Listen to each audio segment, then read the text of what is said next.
Hindi, sige, ano na lang natin, putulin natin. Ito yung phone interview kay Amy Marcos patungkol dyan sa ginawa ng kanyang pinsan. Kasi kahapon sinabi niya na tinanong na siya, di ba, na inis tayo kay Amy nung nakaraan kasi sobrang daming patutsada nito ni Amy, hindi naman mapangalanan, di ba? Pati nga si Pulong nadamay pa sa inis natin. Sabihan natin, "Hoy Pulong, ano ka ba? Sabihin mo kung sino yung tao na yan." Para alam ng mga tao, hindi ba? So ito, nasukol na si Amy nung nakaraan. Talagang harap-harapan tinanong na siya, sa tingin mo ba si Speaker of the House ay nasa likod nitong nitong issue na to ng cha-cha-cha-cha na yan? O, umamin na siya. Sabi niya, well, nung nakaraang taon, December, ang mga nagpapakalat ng mga text messages, yung mga staff niya. So hindi niya sinabi na siya directly, pero sinabi niya na ang nag-i-initiate at nag-text blast yung mga tao niya. So binisto siya ni Amy na habang nagpapahinga yung mga tao, yung mga senador at mga congressman, talagang gumagapang na sila. Kaya pakinggan natin itong sasabihin ni Manang Amy. Ilang buwan makalipas, mabait naman yan sa akin kaya okay lang, hindi naman personal to. Sabi nila, blood is thicker than water kaso naman the country is more important than family, di ba? Naniniwala ba kayo doon? Kasi ang sabi niya, mabait naman yung pinsang ko na yan. Mabait naman daw yan. Ngayon, sabi nga, blood is thicker than water, which is, alam naman natin yun, Diyos ko. Ma'am, pustahan tayo. Kapag tinanong ka ngayon kung lumulubog ang Pilipinas, meron kang bangka. Magsasalba ka ng pamilya. Anong isasalba mo? Yung pamilya nyo o Duterte? Naniniwala ba kayo dito? Di ba yun ang tanong? Halimbawa, malulubog na Pilipinas, memya. Tapos kinausap ka na ni Bathala at sinabi, Amy, sa'yo ko hinihingi kung sinong pamilya ang mabubuhay. Yung pamilya nyo. Kasama ka mabubuhay whether pamilya mo o hindi, yung isama mo, sama ka. Ang mabubuhay, pamilya nyo o mga Duterte? Mamili ka. Alam nga naman piliin yan, mga Duterte po, dahil sila po ay tapat sa bayan. Dahil sila po ay may magandang nagawa sa kanilang mga lalawigan at ang kanilang nanay, tatay, ay mayroon pong nagawang maganda sa Pilipinas. Kaya po, ang pinipili ko po na mabuhay dahil lulubog na ang Pilipinas ay yung mga kapamilya ko.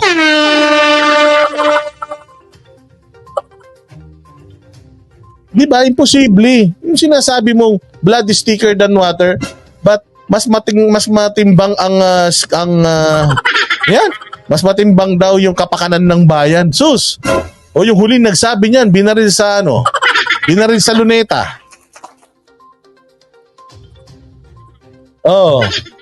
Sabi niya, di ako naniniwala, pero pabor ako sa mga galaw niya ngayon, Boss Dada. Naman, wala namang problema yun. Kaya lang, ang topic natin is eto, naniniwala ka ba na hindi daw totoo yung blood is thicker than water? Ganun talaga yun walang mga kamag-anak. Walang ka mga kamag-anak talaga lang Amy niloko mo kami Papunta ng Pilipinas. Ano ba sa tingin yung dahilan at nag-imbak sila ng ganitong kadaming mga petrolyo?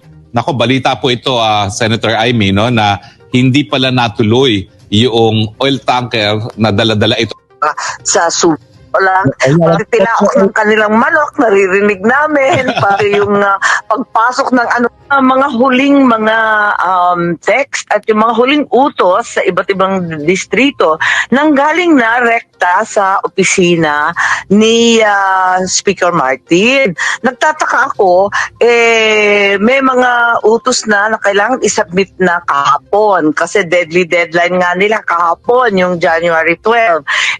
Sabi ko, ano ba naman itong Project PI na to? PI ninyong lahat? Ano ba yan? Sa pangalan Tama mo, nagbulaan pa tong dalawa. Oh. Parehas na manluloko, nagbulaan pa. pa lang, talbog ka na.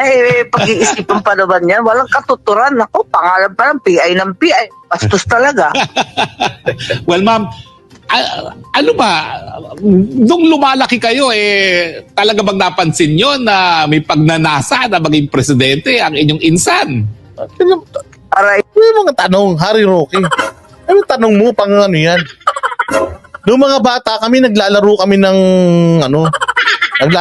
ng Chinese garter at saka talabert. Kaina, paano ko naman makikita bata kami na gusto maging presidente ng gunggong na yan?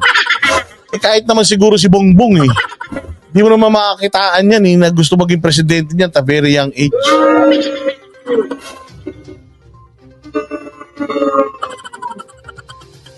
Mga tanong nito ni Roque. Minsan lang magpa-interview yan si ate. Tatanungin po ng mga ganyan.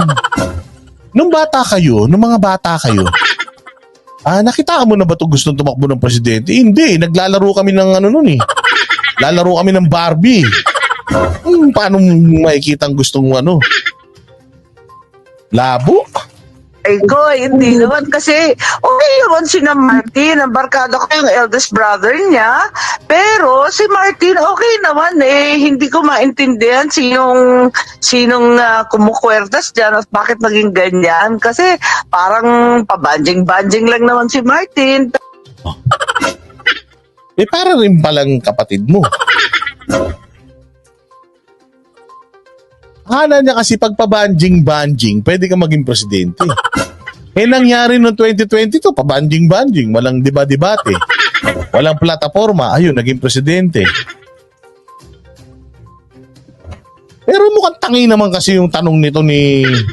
Sana sinabi mo na lang ba na nung growing up, nung mga na kayo, may mga isip na kayo, putya, ang tanong kasi nung mga bata kayo, nakita mo na ba si Martin na gusto niya maging presidente? Putya, pag tinanong mo ako nung bata ako, anong gusto mong maging paglaki mo? Gusto ko maging pulis. Lahat ng tao nung gusto maging pulis. Sabi nito ni Rocky. Pero alam naman natin na iba pala na naging ganito. Siguro may tumutulok, may umuudyok. Biglang nagkakaganito na nagugulat naman ako. Alam ko na pikon sa akin nung ilang buwan makalipas, mabait naman yan sa akin kaya okay lang, hindi naman personal to. Sabi nila, blood is thicker than water. Ang gulo mo rin, Amy, parang may gusto kang sabihin na biglang pinigilan mo yung sarili mo. Sinabi mo na nung nakaraan, nagalit yan sa'yo, nagtampo sa'yo, bakit? O napikon sa'yo, bakit? Napikon kasi sa akin yun nung nakaraan pero wala naman tong personalan.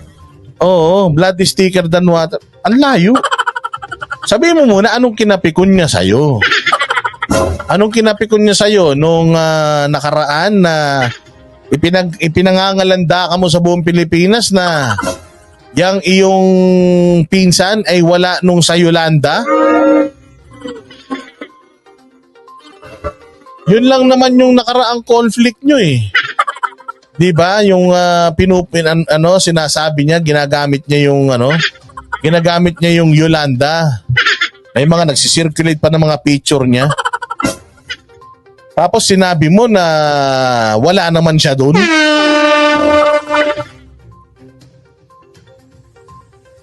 Walang iya naman So parang ngayon, tama itong sinasabi ni Bright Naya Ang lumalabas sa ngayon, nalilihis pa ang landas ni Speaker. Na mabait naman yan. Ito may mabait mang ganyan. May mabait mang ganyan, di na magtrabaho. Di magtrabaho ng tama.